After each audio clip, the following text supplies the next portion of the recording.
মুহাম্মদ সাল্লাল্লাহু আলাইহি ওয়াসাল্লামের তরিকা এবং পদ্ধতিতে করি, তাহলে প্রতিটা কাজ ইবাদত এবং নেকির মাধ্যম হিসেবে গণ্য হবে।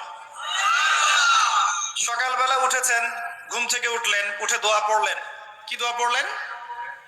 আলহামদুলিল্লাহিল্লাযী আহইয়ানা বা'দা মা আমাতানা ওয়া ইলাইহিন নুশুর। মাশাআল্লাহ। ঘুমানোর সময় কি পড়েছিলেন? আল্লাহুম্মা বিইসমিকা আমুতু ওয়া আহইয়া। অথবা আরো কিছু আমল আছে আপনি করতে পারেন চাইলে, যেমন সূরা মুলক তেলাওয়াত করতে পারেন। ফজিলত, আপনাকে কবরের আযাব থেকে বাঁচানো হবে ইনশাআল্লাহ। আপনি আয়াতুল কুরসি তেলাওয়াত করতে পারেন। ফজিলত, সারা রাত একজন ফেরেশতা আপনাকে পাহারা দিবে ইনশাআল্লাহ। আপনি সূরা ফালাক, নাস, ইখলাস পড়ে ঘুমাতে পারেন এবং হাত দুটোকে একত্রিত করে ফু দিয়ে মাথা থেকে নিয়ে যতদূর পর্যন্ত হাত যায় মাসাহ করতে পারেন। ঘুমের মধ্যে আপনার কোনো সমস্যা হবে না ইনশাআল্লাহ। ঘুমের মধ্যে অনেক সময় প্রবলেম হয় না?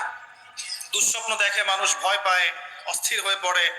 অনেকে বলে বোবা ধরা, বলে না যে বোবায় ধরেছে, মানে আপনি চেতনা এসেছে কিন্তু আপনি নড়তে পারছেন না, এমন হয় না?